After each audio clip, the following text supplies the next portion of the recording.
Thank you, Chairman Maloney and Ranking Member Comer, and to all of you witnesses who are here today. As we will discuss further in the next panel with Director Dillingham, apportionment is drastically different than taking the census.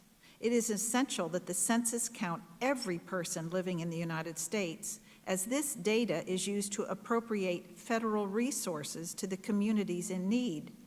Another use for this data is to fulfill the constitutional duty of apportionment. Apportionment is the essential process that Congress takes to make sure that the members of Congress are distributed fairly and proportionally across the United States, allowing some states with a high number of undocumented immigrants to subvert the will of American citizens by denying other states their fair representation cannot be allowed. While many across the aisle actively champion illegal immigration and deny the government's duty to protect our sovereign border, to turn around and try to distort the president's actions to protect American democracy into a constitutional crisis is an absolute farce. This hearing is just a continuation of the lack of leadership that America is so tired of seeing out of Washington. I support President Trump's memorandum of apportionment and reiterate the importance of making sure Americans' voices are heard here in Congress and at the ballot box. Dr. Eastman, how would counting residents living in the United States illegally undermine the representation of legal American citizens? Well, it would create an apportionment that shifts numbers of representatives in the House of Representatives and also the electoral votes for president from places where there are not large numbers of illegal immigrants to places where there are, therefore diluting the vote and political power and sovereignty of the people in the states that do not have large numbers of illegal immigrants and benefiting those that have violated our law.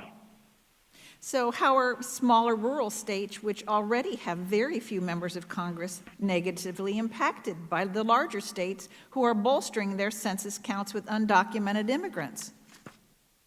Well, we've got a number of states that will lose or not gain a seat in Congress as a result of counting the large number of illegal immigrants that have consolidated in particular states, in the 3 or 4 states, for example. It would shift away from the rural states, and it would debase the votes of American citizens in large portions of the country.